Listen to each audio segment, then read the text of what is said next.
अस्सलामुअलैकुम। प्रीवियसली हम डिस्कस कर रहे थे स्टेडी स्टेट कंडक्शन के न्यूमेरिकल मेथड्स को, और अब हम ट्रांजिएंट हीट कंडक्शन यानी अनस्टेडी हीट कंडक्शन पर बात करेंगे, जिसमें सिर्फ डिफरेंस ये है कि ये टाइम डिपेंडेंट भी होता है। इसमें टाइम के लिहाज से चेंजेस आती हैं, जैसे कि आपने ट्रांजिएंट हीट कंडक्शन को पढ़ा था फॉर एनालिटिकल मेथड्स, तो इसी तरह से उसमें भी टाइम पर और लोकेशंस पर आप निकालते थे टेम्परेचर प्रोफाइल को। यहाँ पर भी हम इसी तरह से करेंगे, लेकिन इसकी डिस्क्रिटाइजेशन करेंगे। और डिस्क्रिटाइजेशन में हम ना सिर्फ ग्रिड साइज लेते हैं, बल्कि टाइम को भी टुकड़ों में तोड़ते हैं, जिसको टाइम स्टेप कहा जाता है।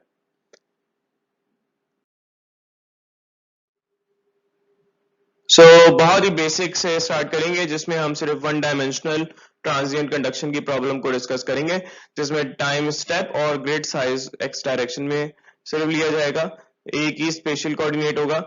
अब इसमें स्पेशल कोऑर्डिनेट्स को जब हम डिस्ट्रीब्यूट करते हैं तो ग्रिड साइज डेल्टा एक्स के लिहाज से हम वहां पर अगर फॉरवर्ड नोड की तरफ जा रहे हैं तो +1 +2 +3 इस तरह से वैल्यूज पढ़ाते हैं, और उसमें जो डिफरेंस आता है, डिस्टेंस आता है, वो दैट इज डेल्टा एक्स। यहाँ पर अब हम टाइम स्टेप की बात करेंगे, तो जो टोटल टाइम होगा उसको हम डिस्क्रिटाइज कर देंगे, और हर ड्यूरेशन के बाद हम चेक करेंगे कि क्या टेम्परेचर डिफरेंस आएगा। टाइम स्टेप आपके पास इस तरह से काम करता है, डेल्टा टी ऐड करते हैं, विच इज ऑल्सो यूनिफॉर्म, और उसमें फिर आपके पास वैल्यूज जो बढ़ रही होती हैं, उसमें टाइम नेक्स्ट टाइम स्टेप को P+1 P+2 P+3 इस तरह से रिप्रेजेंट किया जाता है। करंट टाइम स्टेप जो आपके पास होता है, जहां से आप स्टार्ट करते हैं, उसको P ले सकते हैं। यहाँ कुछ लिटरेचर में P की जगह I है, और यहाँ पर हम इसको रिप्रेजेंट करते हैं कि वो उस टाइम पर क्या रिस्पॉन्स देगा। तो टेम्परेचर का जो रिस्पॉन्स आ रहा है, टेम्परेचर जो हमारे पास आ रहा है उस नोडल लोकेशन पर, जो कि m पर हम अगर फाइंड आउट करते हैं, और हमारे पास जो करंट टाइम स्टेप है, या जो हमारे पास करंट सिनेरियो पे पता चल रहा है कि टाइम इनिशिएट कहाँ से कर रहे हैं, तो वो हम यूजुअली I या P ले लेते हैं, और उसको ऊपर सुपरस्क्रिप्ट में शो करते हैं। तो अगर यहाँ पर हमारे पास m+1 हो जाए, m-1 हो जाए, तो इसमें वही स्कीम्स अप्लाई होंगी, फॉरवर्ड डिफरेंस और बैकवर्ड डिफरेंस मेथड्स। लेकिन टाइम स्टेप्स में हम क्या करेंगे, टाइम स्टेप्स भी इसी तरह से ही इस्तेमाल करते हैं। इसमें भी फॉरवर्ड डिफरेंस होता है, बैकवर्ड डिफरेंस होता है, लेकिन यहाँ जो हमारे पास डेरिवेटिव है वो सिर्फ फर्स्ट ऑर्डर का होगा। तो इसमें हम एक जनरलाइज टाइम स्टेप बना लेते हैं कि अगर हम इतने टाइम स्टेप्स के बाद बात करें, तो हम उसको उस नंबर ऑफ टाइम स्टेप से मल्टीप्लाई कर देंगे, विच इज P या I, और वो डेल्टा टी से अगर मल्टीप्लाई हो जाए, तो हम कहते हैं कि वो time step by after some intervals निकाला जा सकता है। फॉर एग्जाम्पल हम n+4 की बात करें, तो उसको 4 डेल्टा टी से मल्टीप्लाई कर सकते हैं, और इस तरह से हमारे पास टाइम आ जाएगा अगर हम उसको इनिशिएट 0 से कर रहे हैं। इसमें दो नंबर्स इंपॉर्टेंट हैं, क्योंकि ट्रांजिएंट कंडक्शन प्रॉब्लम में हम दो डायमेंशनलेस नंबर्स की बात करते हैं, एक तो बीओ नंबर और दूसरा फोरियर नंबर। बीओ नंबर में आपके पास फॉर्मूला एच के अपॉन एल है, जिसमें टाइम का कोई जिक्र नहीं किया जाता, लेकिन फोरियर नंबर में टाइम होता है, उसमें डिफ्यूजिव टाइम भी होता है, डिफ्यूजिव लेंथ भी अंडरस्टैंड की जाती है। Alpha T upon L square formula इसका समझा जाता है। और यहाँ पर अब थोड़ा सा चेंज करेंगे, फोरियर नंबर्स हम जो निकालेंगे वो अब ग्रिड साइज और टाइम स्टेप पर निकालेंगे, which is delta x and delta T. तो फोरियर नंबर का यहाँ पर फॉर्मूला जो सब्स्टिट्यूट किया जाएगा, वो alpha delta T upon delta L square होगा।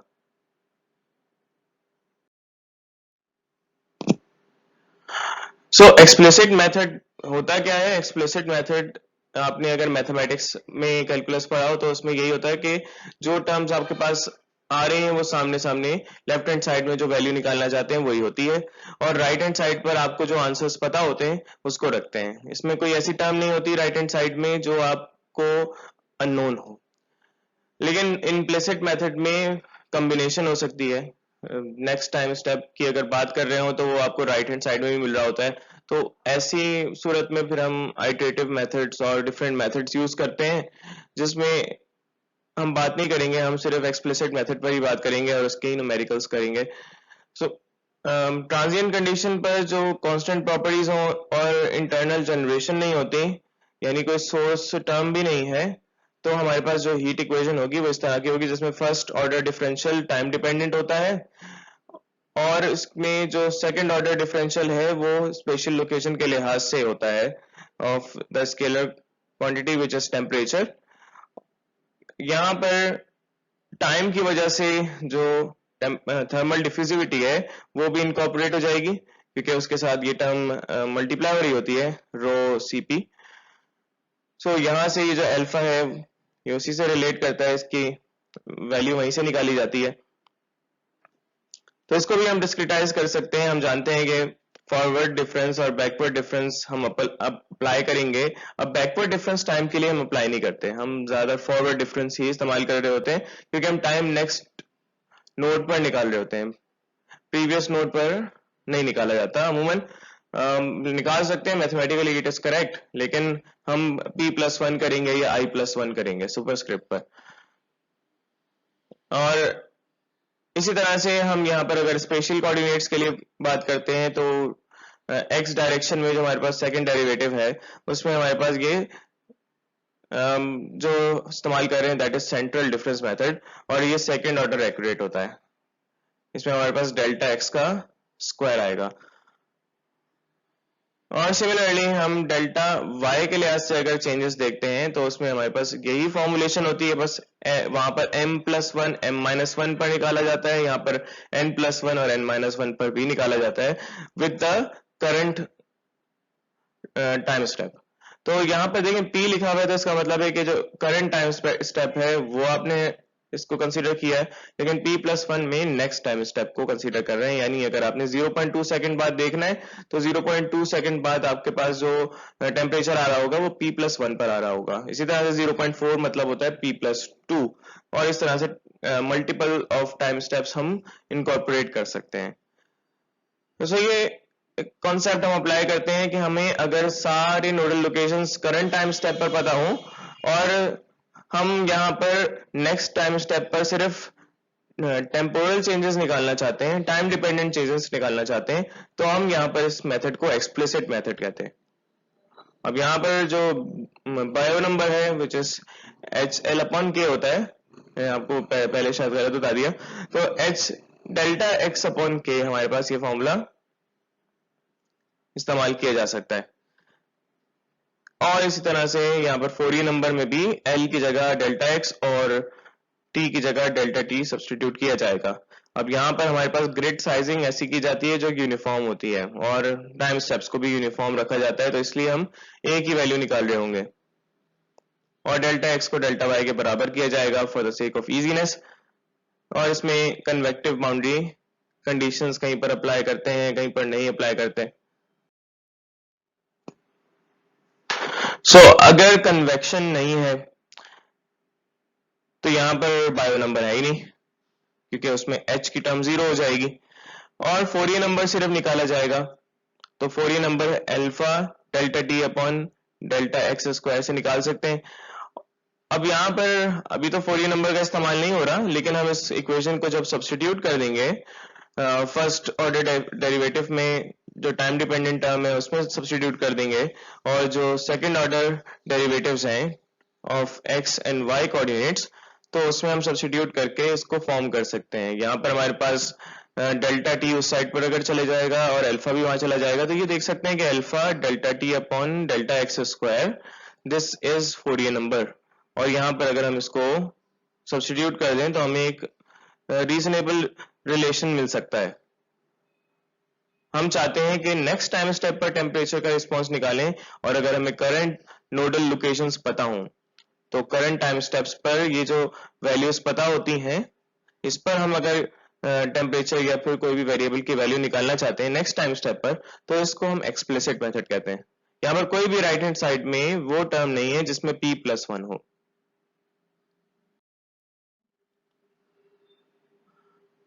One dimensional transient heat conduction with no convection के लिए हमारे पास ये फॉर्मूला है।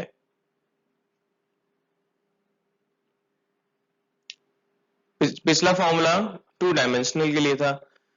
सो वन डायमेंशनल प्रॉब्लम्स काफी इजी होती हैं। अब हमें यहाँ पर ये पता चल गया कि टू डायमेंशनल के लिए इसमें टर्म्स ऐड अप हो जाएंगी, थ्री डायमेंशनल के लिए टर्म्स और ऐड अप हो जाएंगी, तो हम इन इक्वेशंस को एल्जेब्रिक फॉर्म में फॉर्मुलेट कर सकते हैं। सो डेल्टा टी हम यहाँ पर जो सिलेक्ट करते हैं, ग्रिड साइज तो सिलेक्ट करना कोई मुश्किल काम नहीं है, वो तो आपकी चॉइस पर है, लेकिन जो टाइम स्टेप है उसको हम बड़ी केयरफुली सिलेक्ट करते हैं। और इसमें देखा जाता है कि ये जो टर्म है जो सब्ट्रैक्ट हो रही है, ये इसमें कोई सॉल्यूशन के अंदर डाइवर्जेंस ना लेके आए, यानी इसकी वजह से सॉल्यूशन जो है वो इतना एब्रप्टनेस ना हो, उसके अंदर इतनी रैपिड उसमें चेंजेस ना आए कि हम उसको फॉर्म ही ना कर सके, क्योंकि हम इसमें आइटरेटिव मेथड्स यूज करेंगे और इसको सॉल्व करने की कोशिश करेंगे, जिसमें हमें सॉल्यूशन डाइवर्ज होता हुआ भी मिल सकता है, यानी जो वैल्यूज कन्वर्ज होती हैं उनमें सिमिलर वैल्यूज आ रही होती हैं, एरर कम होता जाता है, रेसिडुअल्स कम होते जाते हैं। लेकिन अगर रेसिडुअल्स ही बढ़ना शुरू कर जाए तो इसका मतलब है कि वो सॉल्यूशन नहीं आ रहा, वो डाइवर्जेंस आ रही है उसमें।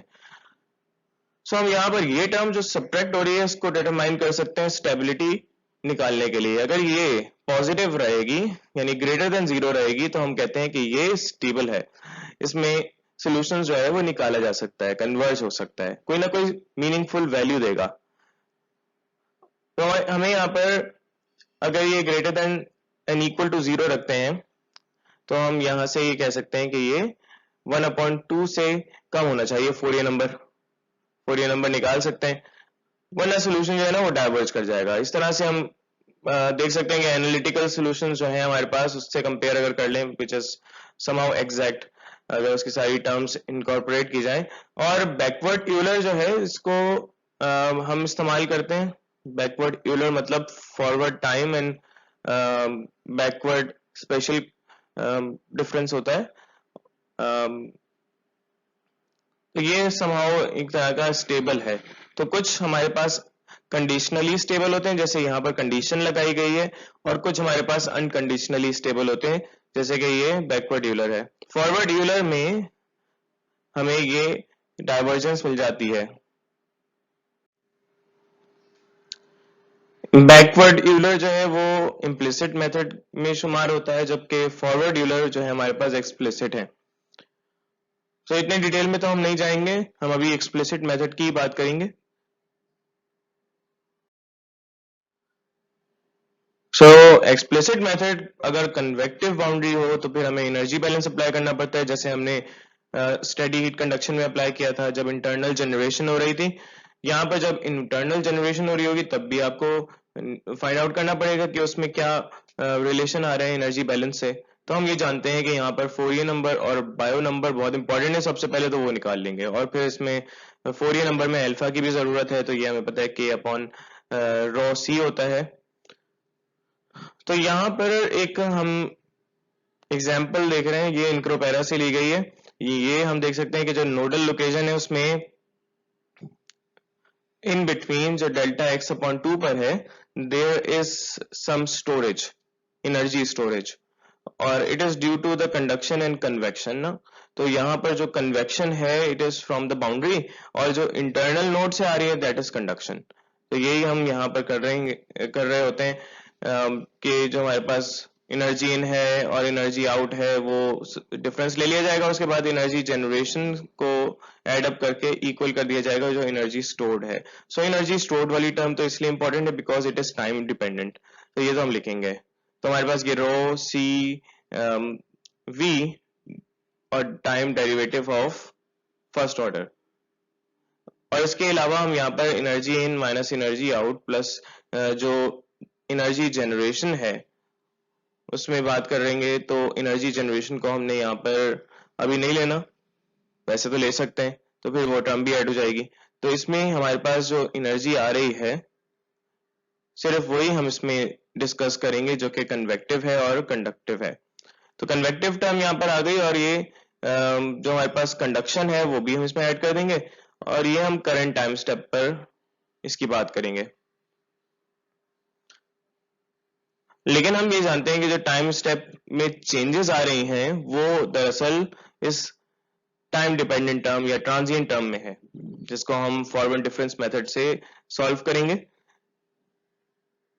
और यहाँ पर हमारे पास जो भी स्पेशल कोऑर्डिनेट्स पर है उसमें टाइम स्टेप जो है ना वो करंट लिया जाएगा। सो इसमें हमारे पास एच ए डेल्टा टी में जो सब्सटीट्यूट कर रहे हैं that convection is T infinity minus this nodal location, जो कि उस टाइम स्टेप पर है, करंट टाइम पर है। और फिर उसके बाद k A delta T upon delta x जो हमारे पास है उसमें कंडक्शन जो हो रही है वो T1 से T0 पर हो रही है, वो भी करंट टाइम पर ले रहे हैं।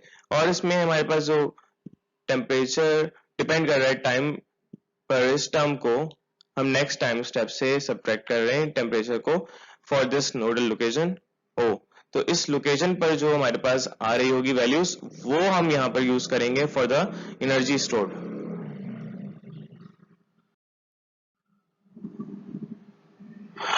सो इस इक्वेशन को सॉल्व कर सकते हैं और हमारे पास ये अरेंज करने से जो टर्म्स एच के रखती हैं, अल्फा रखती हैं, उनको हम एक साइड पर लेके जाएंगे। जैसे कि यहाँ पर एच है, यहाँ पर हमारे पास ए को सब्सटीट्यूट किया था तो एरिया की जगह हमें डेल्टा एक्स मिल गया, बिकॉज इसमें थिकनेस को 1 सब्सटीट्यूट कर देंगे तो हमारे पास एरिया निकाला जा सकता है उस सरफेस पर। और यहाँ पर जो डेल्टा एक्स है वो डेल्टा एक्स से कैंसिल भी हो सकता है, तो इसमें यहाँ पर कैंसिल आउट हो गया। अब हमने के से अगर डिवाइड कर दिया टर्म्स को तो यहाँ पर के आ गया, यहाँ पर कैंसिल आउट हो गया, यहाँ पर भी के आ जाएगा। और हम जानते हैं कि k upon rho c is alpha, यहाँ पर 1 अपॉन एल्फा आ सकता है। और यहाँ पर डेल्टा एक्स का स्क्वायर हो जाएगा, यहाँ पर डेल्टा एक्स आ जाएगा। सो दरअसल हमने एरिया को यहाँ पर कॉमन लेके कैंसिल आउट कर दिया है और फिर एलसीएम ले रहे हैं, तो कुछ भी इसमें सपोजिशन की जा सकती है। वैसे तो इसमें एरिया जो है ना वो डेल्टा एक्स लेंगे नहीं, क्योंकि इसमें कुछ भी इसमें वाई लोकेशन पर भी हो सकता है। तो सरफेस को जो एरिया निकाला गया है वो देखा गया है कि अज्यूम कर रहे हैं कांस्टेंट है, बिकॉज 1 डायमेंशनल प्रॉब्लम है। तो ये वैसी नहीं है कि 2 डायमेंशनल में जो हम डेल्टा वाई को मल्टीप्लाई करते थे 1 से, वैसे हम कर सकते हैं, लेकिन उसके लिए फिर ऊपर वाली नोट्स भी होनी चाहिए। तो यहाँ पर एरिया हमारे पास सेम है, तो इनको कैंसिल आउट कर दिया और यहाँ पर डेल्टा एक्स से भी मल्टीप्लाई कर दिया, तो इसलिए डेल्टा एक्स स्क्वायर आया। अब ये एच डेल्टा एक्स अपॉन के इज बायो नंबर, ये हमें फॉर्म होते हुए दिख रहा है कि जो alpha delta T upon delta x square है दिस इज फोरियर नंबर, और इनको सब्सटीट्यूट कर देंगे। सो हमारे पास ये रिलेशन आ जाएगा विद कन्वेक्टिव बाउंड्री।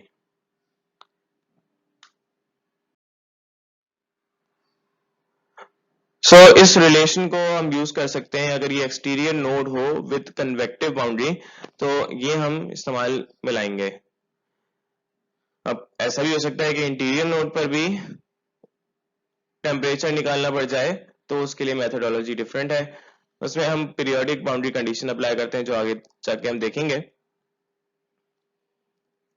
और यहाँ इसको अरेंज कर लेते हैं।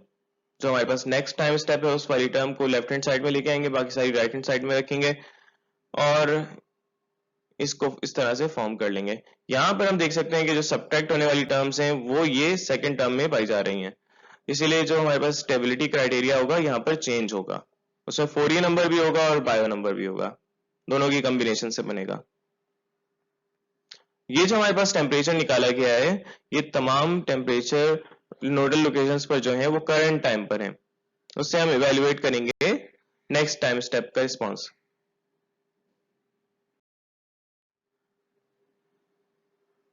जबकि इम्प्लिसिट में ये करते हैं कि जो हमारे पास स्कीम लगाई जाती है वो स्पेशल कोऑर्डिनेट्स पर फॉरवर्ड नहीं होती, बैकवर्ड लगा देते हैं और इसकी वजह से यहाँ पर जो p+1 है वो टर्म्स में आ जाता है।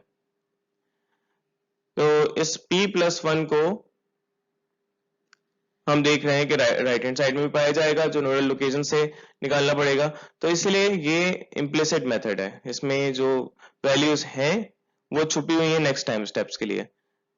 तो हम इसको सॉल्व करेंगे वेरी क्लेवरली, और अगर मुझे टाइम मिलता है तो मैं इस मेथड को भी इंशाल्लाह अपलोड करने की कोशिश करूंगा। तो ये हम निकाल सकते हैं for next time step bye considering the next type step nodal points. तो इसमें देख रहे हैं तमाम टेम्परेचर जो निकाले हैं वो नेक्स्ट टाइम स्टेप पर है। इसमें कुछ वैल्यूज जो हैं वो प्रीवियस पर हैं, एक आपको मिलेगा ये, बाकी आपको तमाम जो वैल्यूज मिल रही हैं वो नेक्स्ट टाइम स्टेप पर मिल रही हैं।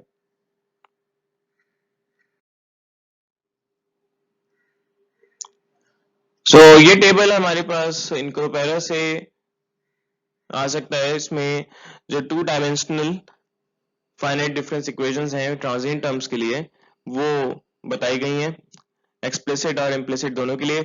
एक्सप्लिसिट जो है उसमें स्टेबिलिटी क्राइटेरियन भी लिखा हुआ है जिसके लिए हम इस्तेमाल करते हैं ताकि हमारा सोल्यूशन डाइवर्ज ना करे, जबकि इम्प्लिसिट मेथड में हमने देखा था लास्ट टाइम कि इसमें डाइवर्ज नहीं करता, सोल्यूशन की ज्यादा एक्यूरेट होता है और इसके लिए स्टेबिलिटी क्राइटेरियन बनाने की जरूरत नहीं है।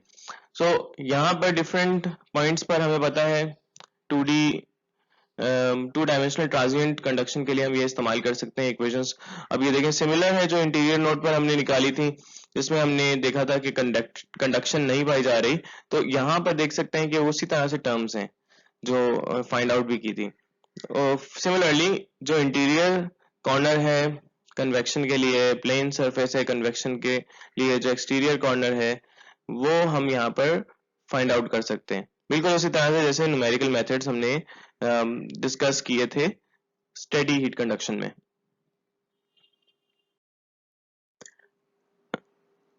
ये कुछ किताबों में भी मौजूद है और explicit form with stability criterion for the 1 dimensional unsteady problems, ये मैंने एंथनी मिल्स की किताब से लिया है जिसमें इंटीरियर नोड पर बिल्कुल वही वैल्यूज हैं। ये हम यहाँ पर फॉरवर्ड और बैकवर्ड जो नोड्स होती हैं उनको ले लेते हैं। अगर हमें ये सेंट्रल नोड पर निकालना है तो टी नॉट है अगर, तो ये दरअसल टी एम होगा, टी एम पर हमने अगर निकालना है तो हम यहाँ पर टी एम प्लस वन और टी एम माइनस वन करेंगे। टी एम प्लस वन और टी एम माइनस वन को ऐड कर दिया जाएगा इस टर्म्स में, और इस तरह से हम यहाँ पर करंट वैल्यू से नेक्स्ट टाइम स्टेप का रिस्पॉन्स निकाल सकते हैं। और कुछ जगहों पर ये फोरियर नंबर से रिप्रेजेंट नहीं किया बल्कि एक ऐसी वैल्यू से रिप्रेजेंट किया है, कोई भी डायमेंशनलेस क्वांटिटी जिसको अपनी तरफ से कैपिटल एम से शो किया है, और इस तरह की इक्वेशंस भी फॉर्म होती हैं। इसी जगह अगर हम एफ नॉट जो एफ ओ है फोरियर नंबर है वहां पर 1/m सब्स्टिट्यूट कर देते हैं तो इस तरह से भी इक्वेशन आ सकती है, लेकिन आप ये वाली यूज कर लें, ये ज्यादा पॉपुलर है, फेमस है, तो हर किसी ने अपने लिहाज से इनको फॉर्मुलेट किया है, तो ये हम इक्वेशंस में सॉल्व कर सकते हैं। अब अगर कन्वेक्शन सरफेस पर है तो यहाँ पर हम ये फॉर्मूला फॉर्मुलेट कर लेंगे कन्वेक्टिव बाउंड्री कंडीशन का एक्सटीरियर नोड पर, और हीट फ्लक्स के लिए अलग है, एडियाबैटिक सरफेस के लिए अलग है। एडियाबैटिक सरफेस को हम ये भी कंसीडर करते हैं कि वो लाइन ऑफ सिमेट्री बना रहा है और इसमें फिर पीरियोडिक बाउंड्री कंडीशन अप्लाई की जाती है। तो पीरियोडिक बाउंड्री कंडीशन में हम ये देखते हैं कि जो अगर एक्सटीरियर नोड है या इंटीरियर नोड है तो उसमें हमारे पास वो आगे वाली नोड और पीछे वाली नोड मौजूद नहीं होती। अब जैसे ये एक्सटीरियर नोड की बात करें तो इसमें अगली नोड नहीं है, पिछली नोड है सिर्फ, तो इसमें ये कंसीडर किया जाता है जो अगली नोड है वो पिछली नोड के बराबर ले लें, तो इस तरह से सोल्यूशन जो है ना वो चलता जाता है और इसमें ये पीरियोडिसिटी रहती है। तो हम यहाँ पर जब भी देखेंगे एक्सटीरियर नोड पर अगर एडियाबैटिक कंडीशन पाई जा रही है तो हम यहाँ पर सिमेट्री बाउंड्री कंडीशन अप्लाई कर सकते हैं और यहाँ पर T M plus one T M minus one के बराबर हो जाएगा, और इस तरह से ये पहली इक्वेशन में ही सब्स्टिट्यूट करके हम फॉर्मूला हासिल कर सकते हैं, और स्टेबिलिटी क्राइटेरियन भी वही होगा क्योंकि इसमें टर्म 1-2FO वाली पाई जाती है।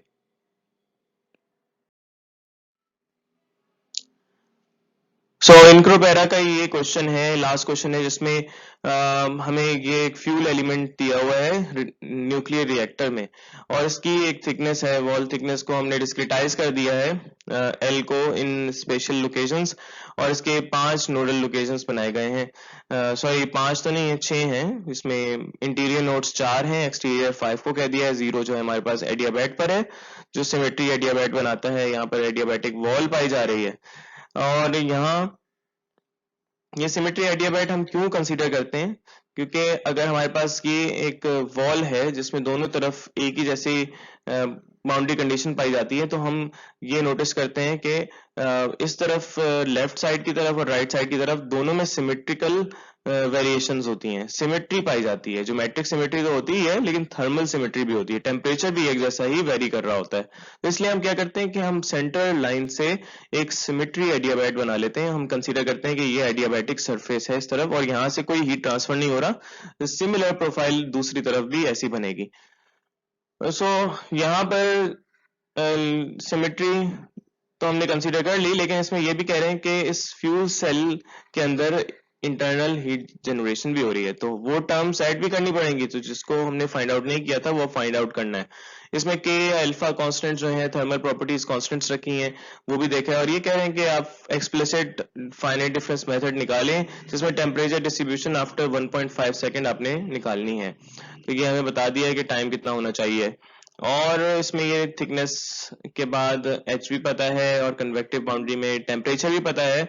और ये कह रहे हैं कि जो हीट जनरेशन है पहले इनिशियली ये 10 पावर 7 वाट पर मीटर क्यूब थी वॉल्यूमेट्रिक, और उसके बाद फिर ये कह रहे हैं कि सडन चेंज आता है। जाहिर सी बात है अगर वो वॉल्यूमेट्रिक रेट जो है हीट जनरेशन का वो कांस्टेंट रहेगा तो ये तो फिर स्टेडी प्रॉब्लम हो गई।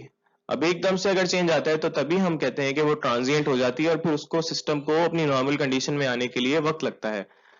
ये हमें पता है कि नोड्स कहाँ पर हैं और उसकी हम लोकेशंस के लिहाज से इक्वेशंस फॉर्म कर सकते हैं। तो M1 से लेकर जो 2 है, 3 है, 4 है, ये 4 नोडल इक्वेशंस इंटीरियर नोड की हैं, ये तो सेम ही होंगी, इनकी इक्वेशंस मौजूद हैं।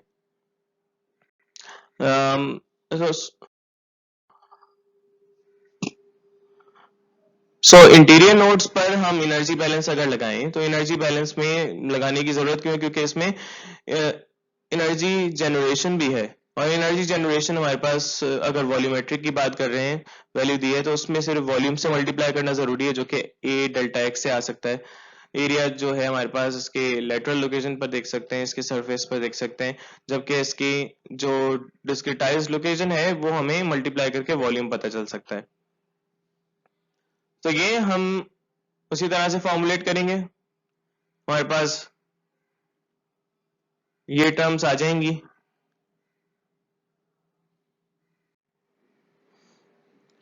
अब इंटीरियर नोड्स के लिए ये कंसीडर किया जाता है कि यहाँ पर कंडक्शन 0 से भी आ रही है और कंडक्शन 2 से भी आ रही है, सिमिलरली इसी तरह से 1 से और 3 से आ सकती है, तो दोनों साइड से कंडक्शन आ रही है, तो दो टर्म्स इसमें एनर्जी इनकी ऐड हो जाएगी, और दोनों जो है वो कंडक्शन टर्म्स हैं, और इसमें एक में m-1 है और एक में m+1 है। और इसके बाद ये एनर्जी जनरेशन है, उसके बाद एनर्जी स्टोर्ड है which is a time dependent term, और इसमें रो सी वी से मल्टीप्लाई करेंगे टाइम डेरिवेटिव को। अरेंज करने पर हमारे पास ये इक्वेशन बन जाएगी, सिमिलर है जो हमने पहले फाइंड आउट की थी, बट इसमें ये q dot delta x square upon के आएगा। तो इसका मतलब ये है कि Fourier number times q not delta x upon delta x square upon के, तो ये हमारे पास इसमें एड अप होगी, चाहे कोई भी इक्वेशन हमारे पास आए तो ये चीज जरूरी है ऐड करना। अब यहाँ पर जो डिस्क्रिटाइजेशन कर रहे हैं ये तकरीबन 6 नोड्स हैं, या हम कह सकते हैं इसमें 1 2 3 4 5 जो फेसेस हैं वो बनेंगे, और इस तरह से हम इसको L/5 से डेल्टा एक्स निकाल सकते हैं। तो 1 2 3 4 5 5 सेल्स के लिए हम 5 डिवाइड कर देंगे, L/5 हो जाएगा तो डेल्टा एक्स आ जाएगा।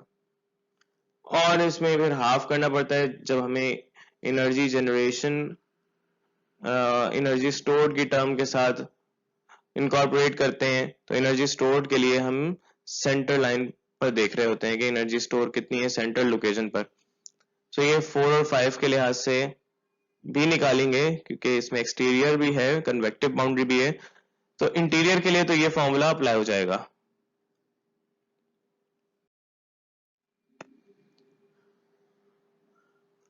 अब हमने ये कंसीडर किया था कि जो फ्यूल एलिमेंट है ये इसकी थिकनेस 20 मिलीमीटर है, तो सिमेट्री होने की वजह से हमने सेंटर लाइन पर मिड प्लेन पर नोड निकाल लिया था, और जो आधा हिस्सा है उसको बनाने की जरूरत नहीं। तो ये हमारे पास जो मिड प्लेन नोड है, सेंटर लाइन नोड है, ये निकालने के लिए हम यहाँ पर पीरियोडिक कंडीशंस अप्लाई करेंगे। यहाँ पर एडियाबैट पाया जा रहा है, सिमेट्री एडियाबैट पाया जा रहा है। एडियाबैटिक वॉल को कंसीडर किया जाता है जब भी हम इसको हाफ में ब्रेक करते हैं सिमेट्री की वजह से। सो यही इक्वेशन इस्तेमाल करेंगे, लेकिन इसमें पीरियोडिक बाउंड्री कंडीशन लगाएंगे, क्योंकि हम जानते हैं कि पिछली नोड तो निकाल नहीं सकते, सिर्फ अगली नोड पर वैल्यूज निकाल सकते हैं। पिछली नोड यहाँ पर है ही नहीं, तो पिछली नोड को हम कंसीडर करेंगे अगली नोड के इक्वल, और ये पीरियोडिक बाउंड्री कंडीशन कहलाई जाती है। सो इसको सब्स्टिट्यूट करके हम इसका भी फॉर्मूला निकाल सकते हैं।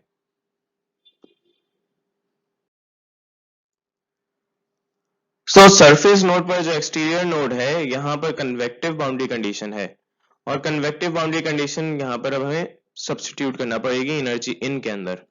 सो यहाँ जो टर्म आएगी, एक तो टर्म वही पिछली वाली है जिसमें m1 प्लस m+1 पुट करेंगे, और यहाँ पर कन्वेक्टिव टर्म भी आ जाएगी इंफिनिटी से फिफ्थ नोड की तरफ। तो इसको भी सॉल्व करके हम इक्वेशन फॉर्म कर लेंगे। तो हमें इक्वेशंस जो फॉर्म करनी है वैसे 6 फॉर्म करनी है, लेकिन इसमें 3 किस्म की इक्वेशंस इस्तेमाल हुई हैं।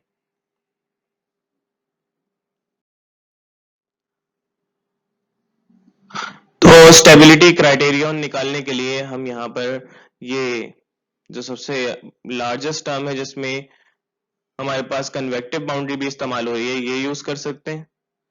और ये हमें बता रही है कि Fourier number times 1 plus Biot number is less than and equal to 1/2। इसको सॉल्व करेंगे तो हमारे पास ये टर्म्स जो है ना उधर जाएंगे, तो ये इक्वालिटी चेंज हो जाएगी, और हमारे पास ये कॉमन ले सकते हैं 2FO, और 2FO वही रहेगा, 2 डिवाइड हो जाएगा तो 1/2 आ जाएगा। तो इसमें स्टेबिलिटी क्राइटेरियन डेवलप किया जा सकता है।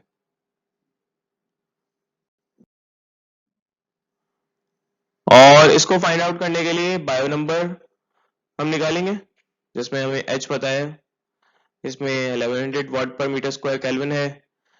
डेल्टा एक्स हमने डिस्क्रिटाइज किया था L/5 से L 10 मिलीमीटर यानी 0.001। तो उसको हम डिवाइड कर देंगे 5 से, 0.01 है तो 0.002 आ गया।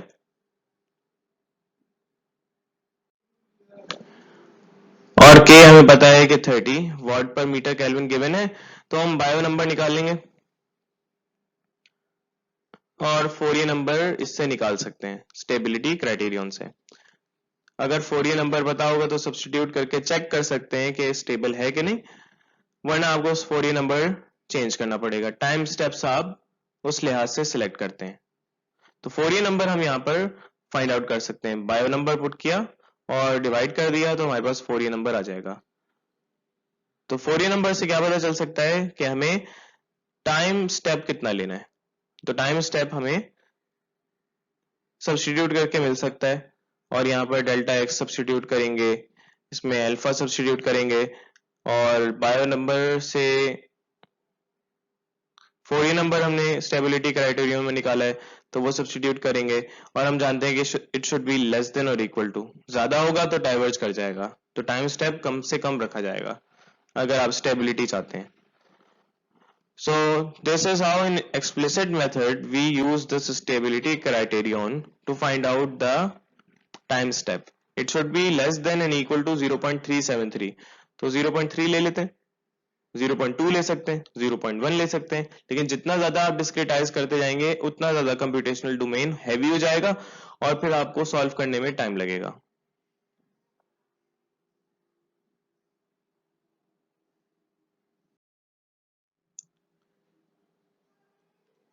अब ये सारी कंडीशंस तो हमें पता है, लेकिन हमें ये नहीं पता था कि जो टाइम स्टेप, जो करंट टाइम स्टेप ले रहे हैं उस पे हमें टेम्परेचर की वैल्यूज क्या है। तो टेम्परेचर प्रोफाइल निकालना पड़ेगी, और टेम्परेचर प्रोफाइल निकालने के लिए जो हमारे पास ये T0P, T1P, T2P, T3P, T4P और T5P की वैल्यूज पता होंगी, तभी हम इसको सॉल्व कर सकते हैं। तो हमें इनिशियल कंडीशन यही पता है कि पहले तो हमें एनर्जी जनरेशन 10 पावर 7 मिलती है, और फिर एकदम से 2 इंटू 10 पावर 7 डबल हो जाती है एनर्जी जनरेशन। तो जब एनर्जी जनरेशन डबल हो जाएगी तो उसमें प्रोफाइल में जो वेरिएशन होगी वो हम फाइंड आउट कर रहे होंगे। अभी हमारे पास जब इनिशियल स्टेट है तो एनर्जी जनरेशन यहाँ पर 10 की पावर 10 वाट पर मीटर क्यूब है। इससे हम फॉर्मुलेट कर सकते हैं और इसमें हम वही इक्वेशन जो conduction equation, general conduction equation है, उसको इस्तेमाल करेंगे विद बाउंड्री कंडीशंस। और बाउंड्री कंडीशंस में हमें पता है कि ये कन्वेक्टिव बाउंड्रीज थे। कन्वेक्टिव बाउंड्रीज के साथ साथ हम यहाँ पर ये भी देख सकते हैं कि जो एडियाबैट है it is due to symmetry और मैक्सिमम टेम्परेचर इसी पर आएगा।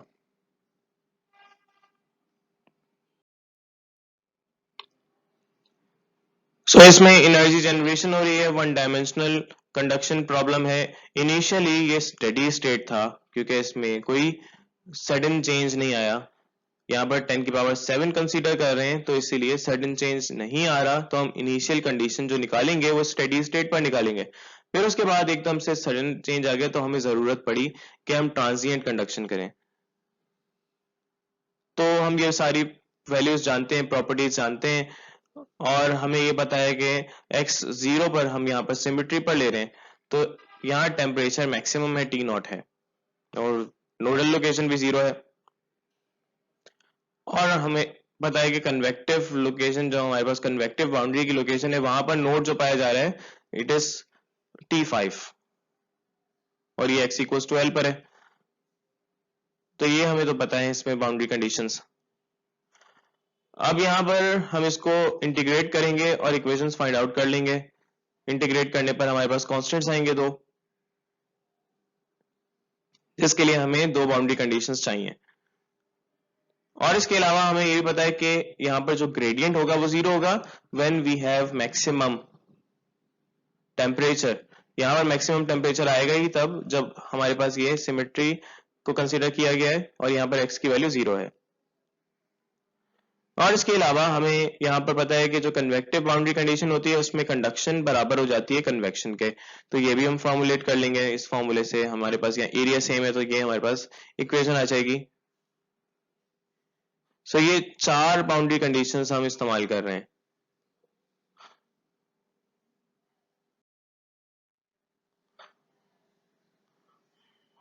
इस बाउंड्री कंडीशंस को यूज करेंगे C1 निकालने के लिए। तो हमारे पास ये ज्यादा फेवरेबल बाउंड्री कंडीशन समझी जाती हैं जिसमें ग्रेडियंट को लिया जाता है और इससे हम ग्रेडियंट वाली जो टर्म है यानी फर्स्ट इंटीग्रेशन पर जो हमारे पास कांस्टेंट आ रहा है वो 0 हो जाएगा। और इसमें इसको सब्स्टिट्यूट करेंगे तो हमारे पास ये C2 will be equal to T naught, यानी T0 लोकेशन पर जो हमारे पास पाया जा रहा है वो C2 बराबर है। इसमें हमारे पास ये इक्वेशन जो है विच is found by second integration, तो इसमें हम C1 और C2 की वैल्यू सब्स्टिट्यूट कर सकते हैं और इसमें C2 जो है वो उसके साथ कोई भी वेरिएबल नहीं है तो ये वैल्यू मल्टीप्लाई होके आ जाएगी और C1 0 हो जाएगा तो वो वाली टर्म 0 कंसीडर हो जाएगी। अब हमारे पास आसानी हो गई, जो हमारे पास T5 पर है यानी 5th नोड पर है वहां पर हम जानते हैं कि x की वैल्यू जो है वो L के बराबर है और x की वैल्यू जब L होगी तो टेम्परेचर वहां का T5 हो जाएगा। तो ये बाउंड्री कंडीशन हमने इसमें सब्स्टिट्यूट कर दी। तो जिस तरह से प्रीवियसली हमने बाउंड्री कंडीशन यहाँ सब्स्टिट्यूट की थी कि जो T0 निकाला है it is at x equals to 0, इसमें सब्स्टिट्यूट करके जो इक्वेशन में हमारे पास इक्वेशन आई थी तो उसमें हमने सब्स्टिट्यूट कर दिया था इसमें। तो हमारे पास ये जो tx प्लस q/2 के x square equal to C2 है, इसमें हमने x की वैल्यू 0 पुट की थी तो ये T नॉट हो गया था और ये हमारे पास 0 हो गई टर्म, तो ये C2 यहां से इस तरह से बराबर हुआ। इसी तरह से हम यहाँ पर अगर x की जगह L पुट कर देंगे तो ये T जो हमारे पास आ रहा होगा ये 5th लोकेशन पर आएगा और ये हमारे पास इक्वेशन फॉर्म हो जाएगी।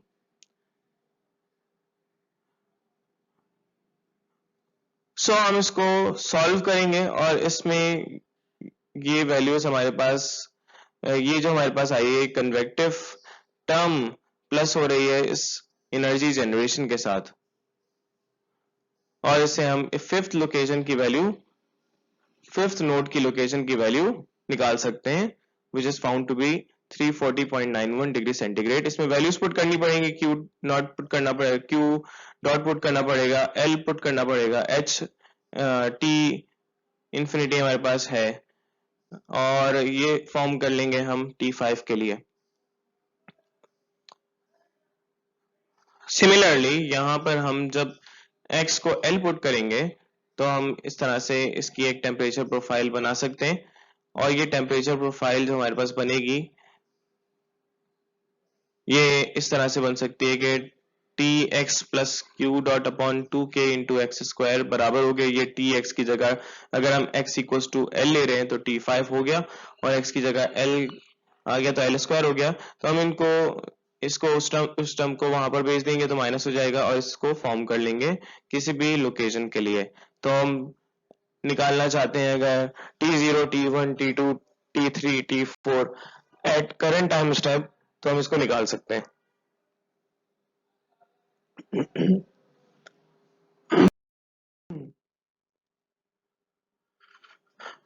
सो ये सारी वैल्यूज हम निकाल सकते हैं इसको सॉल्व करके। हमने यहाँ पर जो टर्म्स में वैल्यूज पुट करनी है, तो ये जो हमारे पास है वैल्यू, ये तो हमने निकाल ली थी T5 की, और ये जो वैल्यू है इसको Q डॉट को सब्स्टिट्यूट करके हम निकाल सकते हैं, फॉर्म कर सकते हैं, और इस तरह से इक्वेशन हमारे पास आ जाएगी।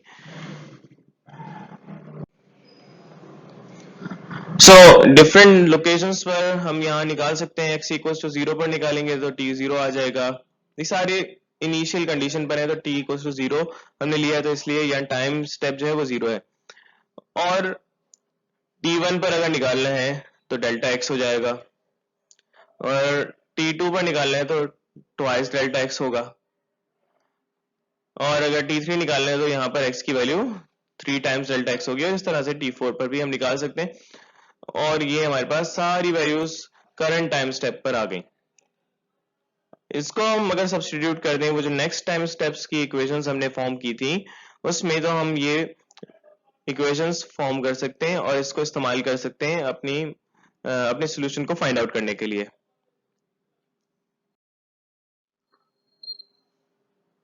और ये सॉल्यूशन फाइंड आउट किया जा सकता है। हम 0 पर अगर देखें तो हमें पता है इनिशियल बाउंड्री कंडीशन से हमने ये टाइम रिस्पॉन्स निकाले हैं।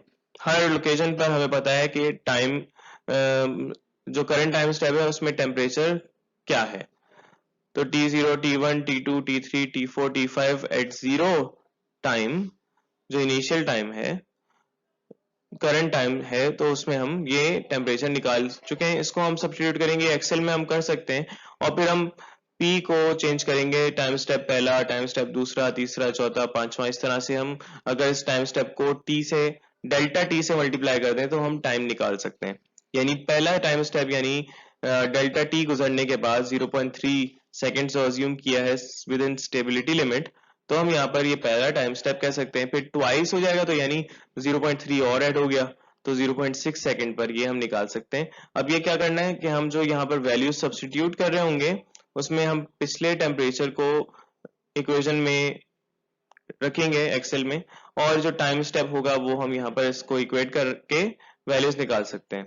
तो हमारे पास ये टाइम स्टेप से डिफरेंट टाइम स्टेप्स पर वैल्यूज निकल सकती है टेम्परेचर की, और हम एक सुफिशिएंट वैल्यू तक निकाल सकते हैं। यहाँ पर हमें तो वैसे 1.5 सेकंड तक पूछा है कि क्या होगा, लेकिन हम ये भी देख सकते हैं कि जहां पर स्टेडी स्टेट आ जाती है, यानी टेम्परेचर जो है वो चेंज होना रुक जाता है टाइम के लिहाज से, तो वहां पर भी हम निकाल सकते हैं, जो कि मैंने ये फाइंड आउट किया है, विच इज एट 1000 स्टेप्स, और ये टाइम तकरीबन 300 सेकेंड्स बनता है, which is around 5 minutes. 5 minutes में ये स्टेबल हो गया, यानी इसमें स्टेडी स्टेट आ गई। तो ये बहुत ही इंपॉर्टेंट मेथड है। इसके अलावा इम्प्लिसिट मेथड में ज्यादा एक्यूरेसी होती है बिकॉज ऑफ द स्टेबिलिटी इसमें इनकॉर्पोरेटेड है, जबकि जो एक्सप्लिसिट मेथड है उसमें हमें मिलता है ये कंडीशनली स्टेबल, और इसको सॉल्व करने के लिए हमें स्टेबिलिटी लिमिट फाइंड आउट करना पड़ती है। So thank you for listening. मैंने यहाँ पर शेयर भी किया है एक वीडियो जिसमें एक्सेल में मैंने ये प्लॉट भी किए हैं, तो वो भी आप देख सकते हैं। मैं उसका लिंक शेयर कर देता हूँ। अल्लाह हाफिज।